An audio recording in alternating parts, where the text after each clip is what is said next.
Hello everyone, स्वागत करती हूँ आप सभी का आज के बहुत इंपॉर्टेंट सेशन में। आज की इस वीडियो में मैं डिस्कस करने वाली हूँ टीचिंग लर्निंग मटेरियल्स के बारे में। इंग्लिश पेडागोजी का बहुत इंपॉर्टेंट टॉपिक है। अगर आप एमपीटेट की तैयारी कर रहे हैं, रीट की तैयारी कर रहे हैं या सीटेट की तैयारी कर रहे हैं तो ये वीडियो आप सभी लोग देख सकते हैं। यहाँ पर ओवरऑल टीचिंग लर्निंग मटेरियल के कंसेप्ट को, टेक्स्ट बुक का क्या रोल है एंड अदर जो मल्टीमीडिया मटेरियल्स हैं उनका क्या रोल है, उसको हम अच्छे से आज कवर करेंगे। यहाँ पे थ्योरी के साथ साथ मैं एमसीक्यूज भी कवर करने वाली हूँ। जितने भी क्वेश्चन प्रीवियस ईयर पूछे गए हैं अलग अलग एग्जाम में, उन सारे प्रश्नों को यहाँ मैंने ऐड किया है, इसीलिए सेशन अपने आप में इम्पॉर्टेंट हो जाता है। अगर आप ये पूरा सेशन देख लेते हैं तो आपका एक जो ये टॉपिक है ये बहुत अच्छे से आज कंप्लीट हो जाएगा।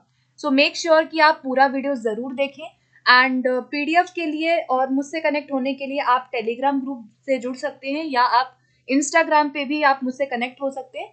आपको सभी का लिंक वीडियो के डिस्क्रिप्शन बॉक्स में और कमेंट सेक्शन में मिल जाएगा। तो चलिए फिर फाइनली हम आज की क्लास को शुरू करते हैं। यहाँ पर सबसे पहले हम थ्योरी से चलेंगे, कुछ बेसिक बातें हैं थ्योरी से रिलेटेड, जितनी भी इंपॉर्टेंट बातें उनको कवर करते हुए फिर हम क्वेश्चंस करेंगे। तो सबसे पहले हम बात करेंगे कि टीचिंग लर्निंग मटेरियल होते क्या हैं, क्यों इनको यूज किया जाता है और इन्हें इंस्ट्रक्शनल एड भी कहा जाता है। तो teaching learning material stands for instructional material also. तो याद रखना कि टीएलएम को हम इंस्ट्रक्शनल मटेरियल भी कहते हैं। और ये जो मटेरियल है ये क्या होता है कि जो टीचर यूज करता है अपनी टीचिंग को क्या बनाने के लिए, कॉम्प्रिहेंसिव एंड इफेक्टिव बनाने के लिए। आपको पता है कि एक शिक्षक, एक जो टीचर है वो टीएलएम का यूज करके अपनी टीचिंग को कॉम्प्रिहेंसिव यानी कि अपनी टीचिंग को व्यापक और बहुत ही ज्यादा प्रभावी बना सकता है। तो एक टीचर के लिए जरूरी है कि अपनी टीचिंग को इफेक्टिव एंड कॉम्प्रिहेंसिव बनाने के लिए वो क्या यूज करे, इंस्ट्रक्शनल मटेरियल्स या टीएलएम का यूज करे। आगे बढ़ेंगे, कुछ एट्रीब्यूट्स होते हैं अच्छे टीएलएम के, अच्छी टीचिंग एड्स के क्या विशेषताएं हैं उनको हम देखेंगे। दे should B meaningful and purposeful. जब भी टीचर कोई टीएलएम को यूज कर रहा है तो मेक श्योर कि वो मीनिंगफुल होना चाहिए, अर्थपूर्ण होना चाहिए और पर्पसफुल होना चाहिए। टीएलएम ऐसा होना चाहिए जो कि उद्देश्य की पूर्ति करे, जिस उद्देश्य के लिए आप उसको ले जा रहे हैं। दे should be accurate in every respect, यानी कहने का मतलब है कि वो टीएलएम देखने में या यूज करने में या फिर ऑब्जेक्टिव्स को फुलफिल करने में उसको एक्यूरेट होना चाहिए। They should B simple, they should B inexpensive. ज्यादातर जो टीएलएम है उन्हें क्या होना चाहिए, लो कॉस्ट होना चाहिए। ऐसा नहीं कि बहुत महंगे हम टीएलएम का यूज कर रहे हैं। तो एक अच्छे टीएलएम की क्वालिटी ये है कि वो उसे एक्सपेंसिव ज्यादा नहीं होना चाहिए, लो कॉस्ट उसको होना चाहिए। They should be large enough to be properly seen by the students और whom they are meant। यानी कि टीएलएम का ये एक क्वालिटी है कि उन्हें इतना होना चाहिए कि हर बच्चा कक्षा में देख सके। मान लीजिए कक्षा में जो पीछे बच्चे हैं वो भी उन्हें अच्छे से देख सके, इतना उसको साइज में होना चाहिए या फिर कलरफुल होना चाहिए कि हर बच्चा उसको प्रॉपरली देख सके। They should be up to date. ऐसा नहीं कि आप बहुत पुराने ट्रेडिशनल टीचिंग लर्निंग मटेरियल लेके चले गए। आजकल के टाइम पे जो अप टू डेट जो मटेरियल्स हैं उनको हमें यूज करना चाहिए। They should be easily portable. Portable का मतलब है कि टीएलएम को ऐसा होना चाहिए जो एक स्थान से दूसरे स्थान तक आसानी से आप उसको पोर्ट कर सके, एक स्थान से दूसरे स्थान पर ले आने में आसानी उसको होनी चाहिए। They should be appropriate to the mental level of the students. ये बहुत इंपॉर्टेंट पॉइंट है। याद रखना कि बच्चे के मेंटल लेवल, उसके एज, उसकी क्लास के अकॉर्डिंग, जिस स्टैंडर्ड में वो है, जो उसकी उम्र है और जो उसका मेंटल लेवल है, उसके आधार पे ही टीएलएम को होना चाहिए। And they should motivate the learners. TLM ऐसा होना चाहिए जो बच्चों के अंदर मोटिवेशन को और उनके अंदर इंटरेस्ट को क्या करे, क्रिएट कर सके। तो ये कुछ क्वालिटीज हैं अच्छे टीएलएम की जो हमें याद रखनी है। आगे बढ़ेंगे, इंपॉर्टेंट पॉइंट्स और देख लेते हैं। अब अगर हम पर्पस की बात करें कि टीएलएम का पर्पस क्या होता है, तो teaching aid is used to enhance the learning of students in classroom.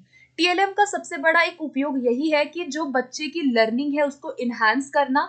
अगर आप टीएलएम से पढ़ाएंगे तो बच्चों की लर्निंग जो होगी वो अच्छी और इनहांस होगी। A teacher uses it to make teaching learning effective, ये हमने पढ़ लिया कि प्रभावी बनाने के लिए शिक्षक इसको यूज करता है। TLMs also help learners to achieve the learning outcomes after classroom teaching and learning। TLM एक और बहुत इंपॉर्टेंट हेल्प करते हैं टीचर की या स्टूडेंट्स की, जहां पर स्टूडेंट अपने अधिगम जो उनका आउटकम है उसको वो प्राप्त कर पाते हैं। बहुत इफेक्टिवली बच्चा कोई भी चीज को लर्न कर पाता है। अब कुछ और रीजंस हैं कि हमें TLM को यूज क्यों करना चाहिए। देखो ये सब चीजें हैं जो हम अभी पढ़ के आए हैं, लेकिन जस्ट फटाफट से हम इनको देखेंगे। सबसे पहला रीजन है कि हम बच्चों को मोटिवेट करने के लिए TLM को यूज करते हैं। आपको पता है कि अगर आप TLM ले जाके बच्चों को पढ़ाते हैं तो उससे बच्चों को मोटिवेशन मिलता है, बच्चे इंटरेस्ट के साथ क्लास में अटेंशन दे पाते हैं। ठीक है, तो कैप्चर करने के लिए बच्चों के अटेंशन को, उनको मोटिवेट करने के लिए और लर्निंग को इफेक्टिव बनाने के लिए हम TLM का यूज करते हैं। सेकेंड है help in longer retention of information. TLM का सबसे इम्पॉर्टेंट एक और यहाँ पे एट्रीब्यूट है कि बच्चों की इंफॉर्मेशन को या उनकी लर्निंग को रिटेंशन करने के लिए, यानी कि लंबे समय तक बच्चे किसी भी चीज को याद रख पाते हैं, तो ये काम जो है TLM बहुत अच्छे से करते हैं। वो क्या करते हैं कि जो बच्चे जो भी उन्होंने TLM से सीखा उसको वो काफी समय तक रिटेंशन कर पाते हैं। नेक्स्ट देखेंगे, थर्ड है फैसिलिटेट होलिस्टिक लर्निंग। अब यहाँ पर TLM का यूज अगर कोई शिक्षक कर रहा है क्लासरूम के अंदर, तो यहाँ पे बच्चे के सभी एस्पेक्ट का ध्यान रखा जाता है, जैसे कि कॉग्निटिव, अफेक्टिव एंड साइकोमोटर, तीनों ही डोमेन में जो भी हमारे उद्देश्य होते हैं उनको हम बहुत अच्छे से यहाँ पे प्राप्त कर सकते हैं अगर TLM को यूज किया जाएगा तो। क्योंकि यहाँ पे बच्चे को एक्सपीरियंसेस जो है वो बहुत सारे यहाँ पे प्रदान होते हैं, वो इंटरेस्ट लेते हैं, तो उनका जो लर्निंग का डोमेन है वो तीनों ही डोमेन में, जैसे कि ब्लूम टेक्सोनोमी में भी कहा गया है, तो तीनों ही डोमेन में उनका जो लर्निंग है वो बहुत अच्छा होता है, यानी कि होलिस्टिक लर्निंग यहाँ पे उसको बढ़ावा मिलता है। Help in organising classroom teaching. TLM का एक और काम है कि TLM हेल्प करते हैं एक टीचर को क्लासरूम को अच्छे से ऑर्गेनाइज करने में।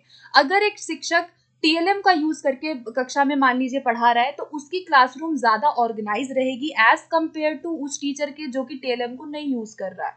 तो TLM यहाँ पर क्या करते हैं कि जब हम बच्चों को विजुअली, वर्बली या हम ऑडियो विजुअल की तरीके से जब हम उनको TLM देते हैं, तो बच्चे यहाँ पर कंसंट्रेट कर पाते हैं, मोटिवेट होते हैं, ध्यान लगाते हैं, जिससे कि टीचर क्लासरूम को ऑर्गेनाइज सक्सेसफुली कर लेता है, कोई भी यहाँ पे इनडिसिप्लिन नहीं होता है। तो ये एक फायदा है TLM का। अब ये जो है ओवरऑल समरी है जिसको फटाफट से देखेंगे। हमने डिस्कस किया कि मोटिवेट करते हैं लर्नर्स को, रिटेंशन करने में बहुत काफी लंबे समय तक याद रहता है बच्चों को, होलिस्टिक लर्निंग होती है, तीनों डोमेन में लर्निंग हो रही है, क्लासरूम को ऑर्गेनाइज करने में, एटीट्यूड में बच्चों के, प्रैक्टिकली बच्चों को हम प्रोवाइड करते हैं जो भी लर्निंग है, फन बनाने के लिए लर्निंग को हम यूज करते हैं, और कॉन्सेप्ट को बनाने के लिए, कॉन्सेप्ट को बिल्ड करने के लिए TLM बहुत हेल्प करते हैं। आगे बढ़ेंगे, अब हम देखेंगे टाइप्स ऑफ TLM। इनको कुछ कैटेगरीज में डिवाइड किया गया है, और इंग्लिश के पर्पज से भी हम अलग से टेक्स्ट बुक को भी पढ़ेंगे कि क्या क्या होता है। तो आइए देखते हैं, TLM को 3 बेसिक कैटेगरी में डिवाइड किया गया है जो हम आमतौर पे पढ़ते हैं। पहला होता है ऑडियो, जो कि हमारे किससे रिलेटेड है, लिसनिंग से, जहाँ पे केवल सुनने का काम है। विजुअल, जहाँ पे देखने का काम होता है। और ऑडियो विजुअल, जहाँ पर क्या आ जाता है, हमारा सुनना और देखना दोनों आ जाता है। ठीक है, तो ऑडियो मीन्स सुनना, विजुअल मीन्स देखना, ऑडियो विजुअल मीन्स सुनना देखना। अब ध्यान से समझना, यहाँ पर ऑडियो तो आपको समझ आ गया, ऐसे टीचिंग एड जो सुनने के लिए होते हैं। विजुअल जो है वो देखने के लिए। विजुअल को हमने 2 कैटेगरी में डिवाइड किया है, एक होता है प्रोजेक्टेड एड और दूसरा होता है नॉन प्रोजेक्टेड एड। ठीक है, प्रोजेक्टेड में भी 2 कैटेगरी है, still and moving picture, and non projective में 2D एंड 3D ऑब्जेक्ट्स होते हैं। ठीक है, तो जो भी हम 2D और 3D जो हम टीचिंग एड देखते हैं, 2D यानी 2 डायमेंशनल में ब्लैक बोर्ड आ गया या चार्ट आ गया, वो 2D है, और 3D में जैसे कि मॉडल हो गया, तो ये सब आपके नॉन प्रोजेक्टिव के अंदर आते हैं, और नॉन प्रोजेक्टिव किस में आते हैं, आपके विजुअल में आते हैं। ठीक है, तो ये कैटेगरी आपको इस तरह से याद रखनी है, हो सकता है कि यहाँ से कोई क्वेश्चन बन जाए। इसको आइए डिटेल में डिस्कस करते हैं कि एक एक टीएलएम के टाइप को। सबसे पहले कुछ टीएलएम हमारे जो होते हैं वो ऑडियो रिलेटेड होते हैं, सुनने से संबंधित। तो आपको समझ आ गया कि जो बच्चे की हियरिंग सेंस को स्टिमुलेट करे, ऐसे एड्स जो बच्चे की हियरिंग से या लिसनिंग से रिलेटेड होते हैं, तो वो आपके ऑडियो है, जैसे कि ह्यूमन वॉइस हो सकता है, टेलीफोनिक कन्वर्सेशन हो सकती है, या ऑडियो डिस्क है, ऑडियो टेप है, ग्रामोफोन होता है, लिंगुआ फोन भी होता है, रेडियो ब्रॉडकास्ट है जहाँ रेडियो सुन रहे हैं बच्चे। तो ये जो ऑडियो से रिलेटेड है, ये सारे टीएलएम आपको याद रखने हैं। आगे बढ़ेंगे, नेक्स्ट हमारा टाइप आता है विजुअल। विजुअल यानी कि देखना, और इसमें क्या है, बहुत सारे टाइप है अलग अलग। जैसे कि प्रिंट में अगर हम देखें तो प्रिंट मीडिया में बहुत सारी चीजें आती हैं, जहाँ पे हम as a teaching learning material text media का यूज करते हैं। टेक्स्ट मीडिया या प्रिंट मीडिया, जो प्रिंट मटेरियल होते हैं क्लासरूम में, जैसे कि टेक्स्ट बुक है, किताबें हो गई, सप्लीमेंट्री बुक हो गई, इंसाइक्लोपीडिया है, reference book, magazine, newspaper, document, या रिटन कोई मटेरियल हो गया, केस स्टडी रिपोर्ट हो गया, प्रोग्राम मटेरियल हो गया। तो ये सब क्या है, विजुअल है, जो प्रिंटेड फॉर्म में होते हैं। विजुअल को भी हमने दो कैटेगरी में डिवाइड किया है, प्रोजेक्टेड एंड नॉन प्रोजेक्टेड में। तो आइए देखते हैं। सबसे पहले विजुअल में आता है नॉन प्रोजेक्टेड। क्या आता है विजुअल में? सबसे पहले नॉन प्रोजेक्टेड आता है। नॉन प्रोजेक्टेड जिसमें हमारे टू डी आ जाते हैं, ठीक है। जैसे कि 2D में ब्लैक बोर्ड हो गया, जैसे चार्ट है, पोस्टर, मैप हो गया, डायग्राम हो गया, ग्राफ है। तो ये सब जो टीएलएम है, ये हमारे विजुअल एड के अंदर आते हैं, जो कि नॉन प्रोजेक्टेड है, या जो पिक्टोरियल है ना, जो 2D है। और कुछ होते हैं जो 3D होते हैं। 3D के अंदर क्या आ जाते हैं, मॉडल, जैसे मॉकअप है, ग्लोब है। ज्यादातर यहाँ पे क्या पूछा जाता है, मॉडल्स पूछा जाता है, ग्लोब पूछा जाता है, रिलीफ मैप है, स्पेसिमेन है, पपेट है। ये सब क्या है, हमारे 3D में आते हैं, ठीक। तो यहाँ पर हमने क्या पढ़ा, 2D और 3D, जो कि किस में आता है, नॉन प्रोजेक्टेड में आता है। अब हम डिस्कस करेंगे प्रोजेक्टेड में क्या आएगा। प्रोजेक्टेड में क्या आते हैं हमारे, जो कि क्या होते हैं, 2D 3D नहीं होते हैं। जैसे कि जहां पर हमें स्क्रीन पे जिनको डिस्प्ले किया जाता है, आपने देखा होगा स्क्रीन पे स्लाइड चलती है, फिल्म स्ट्रिप चलाना, ओवरहेड प्रोजेक्टर का यूज हम करते हैं, माइक्रोफिल्म का यूज करते हैं। तो ये सब क्या है, हमारे प्रोजेक्टेड के अंदर आते हैं, ठीक है। आगे बढ़ेंगे, अब हम डिस्कस करेंगे ऑडियो विजुअल एड। यहाँ पे हमारा विजुअल कंप्लीट होता है, ठीक है। विजुअल में हमने क्या देखा, यहाँ पर projected and non projected. Non projected में 2D और 3D एड होते हैं, जो हमने डिस्कस किया।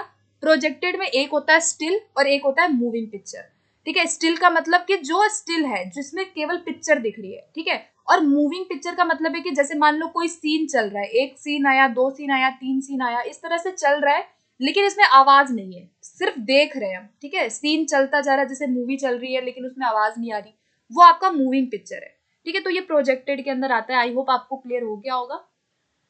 चलिए आगे बढ़ते हैं अब हम। और ये जो हमने यहाँ पे डिस्कस किया था, ये हमने स्टिल डिस्कस किया था, ठीक है, स्टिल में। आगे बढ़ेंगे, नेक्स्ट है हमारा ऑडियो विजुअल एड। अब ऑडियो विजुअल एड क्या है, जहाँ पे ऑडिटरी भी है और विजुअल भी है, दोनों है। हम सुन भी सकते हैं, देख भी सकते हैं। इसमें क्या क्या आता है, मोशन पिक्चर, फिल्म्स है, टेलीविजन हो गया, वीडियो डिस्क हो गया, कैसेट्स है, या प्रेजेंटेशन है, मल्टीमीडिया कंप्यूटर है, जहाँ पे सुनने और देखने दोनों का काम हो रहा है, ठीक है। तो ये हमारे क्या है, ऑडियो विजुअल एड के अंदर आते हैं। अब आगे आता है नेक्स्ट हमारा रीलिया, जो कि इंग्लिश में काफी पूछा जाता है, यहाँ से क्वेश्चन काफी आते हैं हमारे।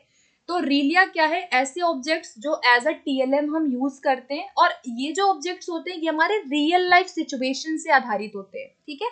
यानी कि जब आप ऐसे ऑब्जेक्ट का यूज कर रहे हैं जो कि हमारे एवरीडे लाइफ से रिलेटेड है, या अगर आप क्लास में रियल ऑब्जेक्ट्स को लेके आते हैं एज टीचिंग एड, तो इसे हम रीलिया कहते हैं। इतना आपको याद रखना है।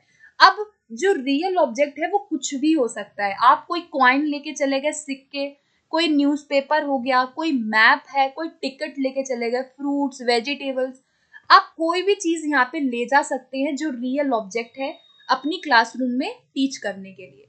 इससे क्या होता है कि जो भी टीचिंग है वो इंटरेस्टिंग होती है, बच्चे यहाँ पे रियलिस्टिक मटेरियल से सीखते हैं, ठीक है। एंड इंटरेक्शन बहुत ज्यादा यहाँ पे बढ़ता है, और ये इंडिविजुअल डिफरेंसेस को केटर करता है, ठीक है। तो मेक श्योर कि जो भी हम रीलिया का यूज कर रहे हैं वो एक्यूरेट होना चाहिए और रियल होना चाहिए, ताकि बच्चे इसको इजिली जो भी उनका कंसेप्ट है वो अच्छे से बिल्डअप हो सके। तो ये रीलिया है, सिंपल आपको ये याद रखना है कि ऐसे ऑब्जेक्ट जो हमारी रियल लाइफ से रिलेटेड है और जो रियल ऑब्जेक्ट्स होते हैं उन्हें हम रीलिया कहते हैं। आगे बढ़ेंगे, नेक्स्ट आता है टेक्स्ट बुक। टेक्स्ट बुक्स जो है काफी क्वेश्चन आपके एग्जाम में पूछे जाते हैं। टेक्स्ट बुक जो है उसे एज अ रिसोर्स हम ऑलवेज यूज करते हैं। एक इम्पॉर्टेंट रिसोर्स है टेक्स्ट बुक हमारी टीचिंग लर्निंग में, जो कि फैसिलिटेट करता है इफेक्टिव लर्निंग को। और जो एक अच्छी टेक्स्ट बुक होती है उसकी कुछ क्वालिटीज होनी चाहिए, ठीक है, तो उसको हम डिस्कस कर लेते हैं। पहला कि उसके अंदर कॉम्प्रिहेंसिबल इनपुट होना चाहिए, यानी कि ऐसे वहां पे एक्टिविटीज और उसके अंदर क्लू, हिंट, ये सब चीजें होनी चाहिए जो बच्चे की लर्निंग को आगे ले जाए। एज अप्रोप्रिएट मटेरियल होना चाहिए टेक्स्ट बुक में। सब्जेक्ट मैटर बहुत उपयुक्त होना चाहिए, एडुकेट होना चाहिए। लैंग्वेज उसकी बहुत अच्छी होनी चाहिए, सूटेबल लैंग्वेज होनी चाहिए। अट्रैक्टिव और इंटरेस्टिंग होना चाहिए, और वोकैबलरी जो है वो अप्रोप्रिएट होनी चाहिए। इसके अलावा और बहुत सारे क्वालिटी है, उसमें गलतियां नहीं होनी चाहिए, या फिर उसमें जो फॉन्ट है, जो वर्ड्स हैं, फॉन्ट जो है वो प्रॉपर होना चाहिए, बच्चे की एज के अकॉर्डिंग, बच्चे के इंटरेस्ट के अकॉर्डिंग, लेवल के अकॉर्डिंग उस टेक्स्ट बुक को होना चाहिए। कंटेंट होना चाहिए उस टेक्स्ट बुक को, लॉजिकल होना चाहिए। बहुत सारे अलग अलग और क्राइटेरिया होते हैं, जब हम क्वेश्चन करेंगे तो आपको समझ में आ जाएगा, ठीक है। अब हम करते हैं कुछ प्रैक्टिस क्वेश्चन।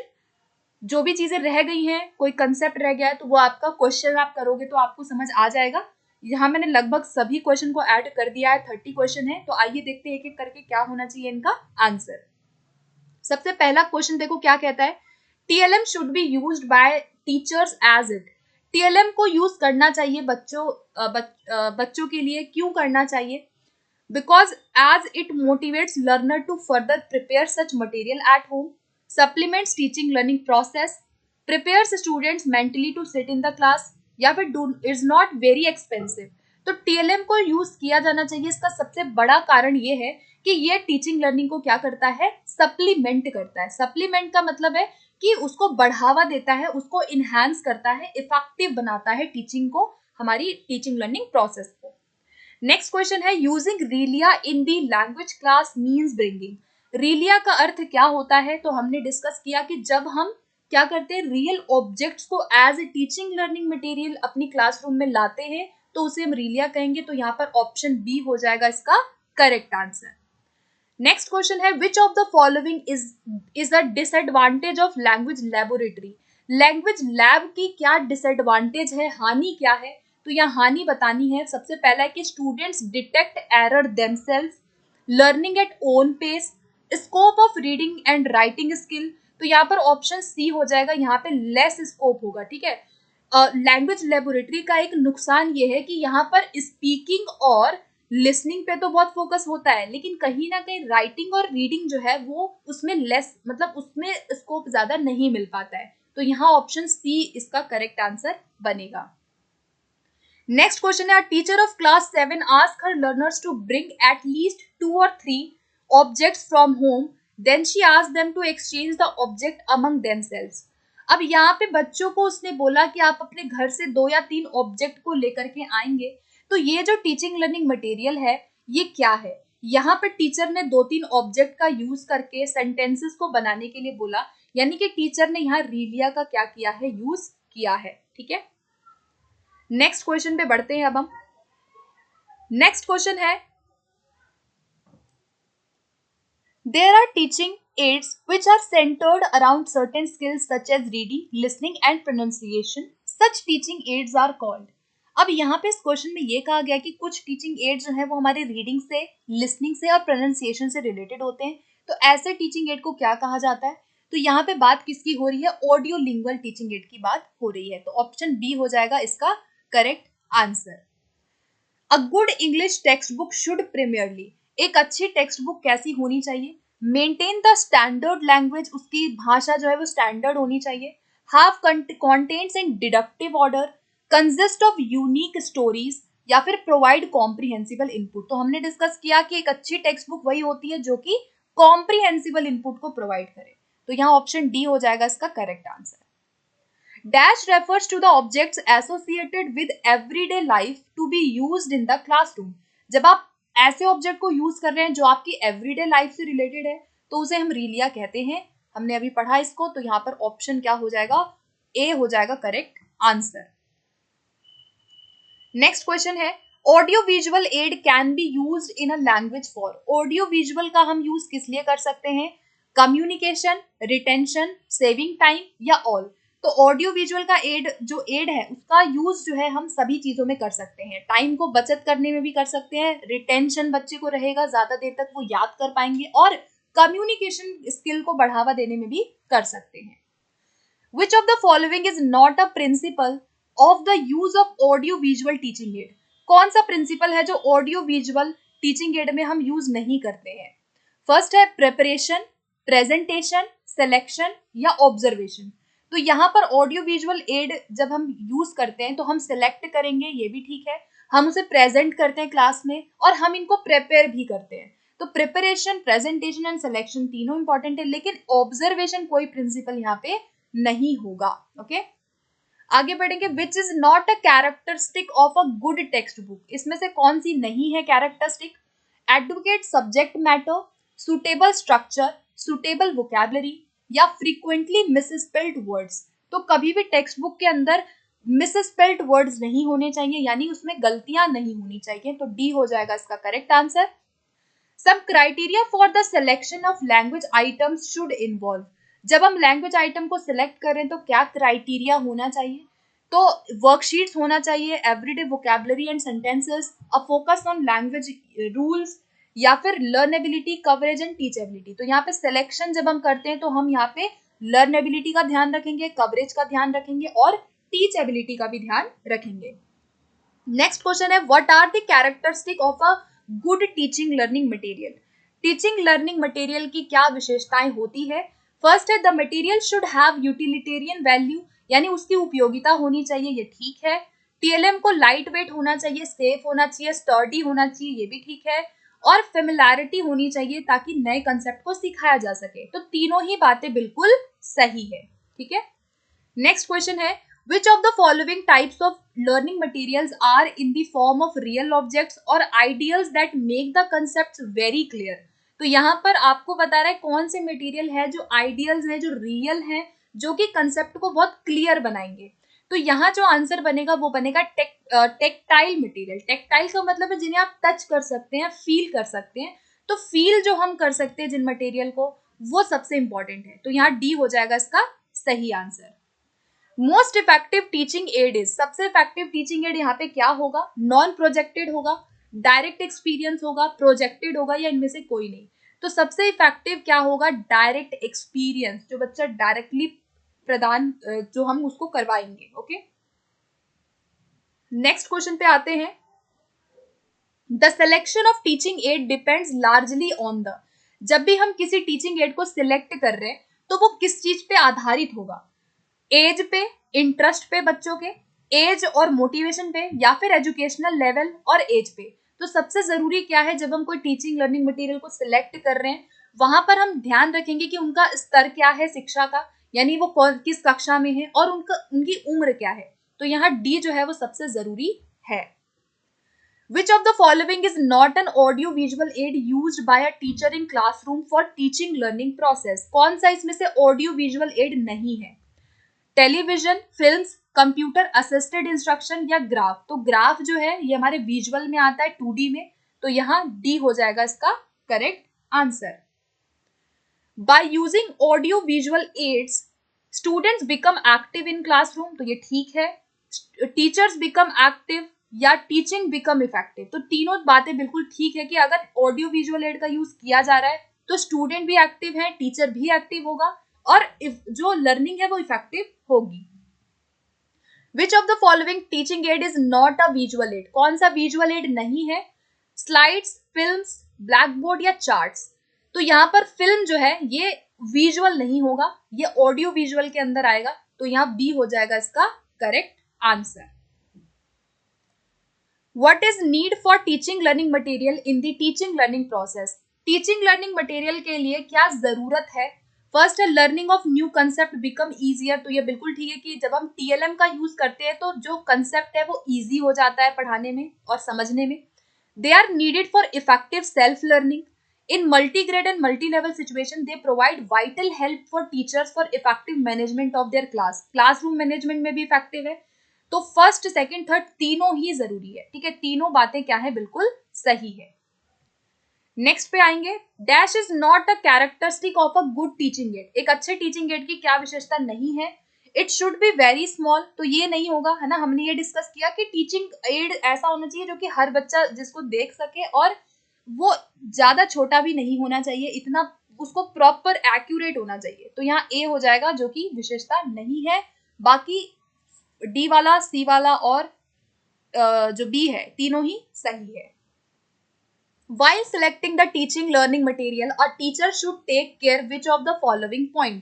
अगर आप कोई टीएलएम को सिलेक्ट कर रहे हैं तो आप क्या ध्यान रखेंगे. प्राइस का ध्यान रखेंगे, प्रैक्टिकलिटी का ध्यान रखेंगे, टीचर्स अपनी एबिलिटी का ध्यान रखेंगे, या ऑल. तो देखो सबसे जरूरी क्या है जब आप सिलेक्ट कर रहे हैं, तो यहाँ प्रैक्टिकलिटी होनी चाहिए. सबसे इंपॉर्टेंट है कि उपयोगिता क्या है, उपयोगिता है उस टीएलएम की या नहीं, सबसे इंपॉर्टेंट यही होता है. ठीक है, तो इसका बी आंसर हो जाएगा करेक्ट. नेक्स्ट है which of the following is not the main characteristic of instructional material. Instructional material मतलब टीएलएम की कौन सी विशेषता नहीं है.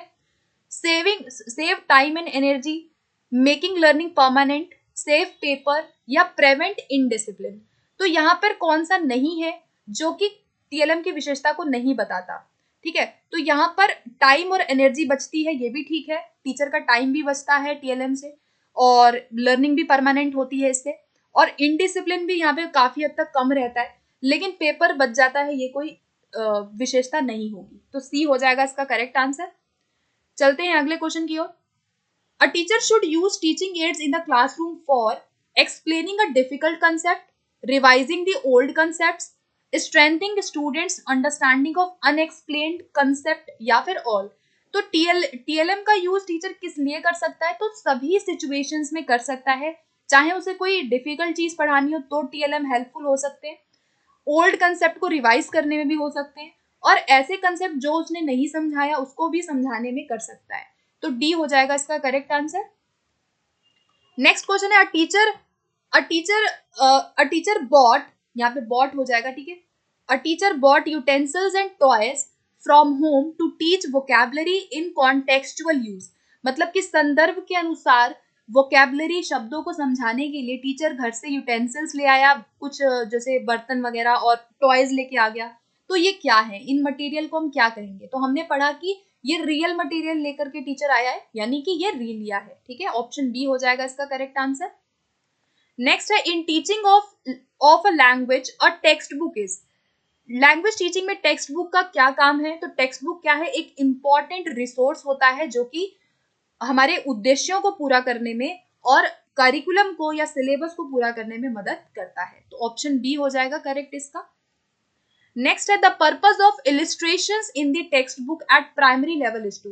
अगर किसी टेक्स्ट बुक में इलिस्ट्रेशंस है, इलिस्ट्रेशन मतलब कि दृष्टांत जिसे हिंदी में कहते हैं, या हम इसको उदाहरण भी कह सकते हैं.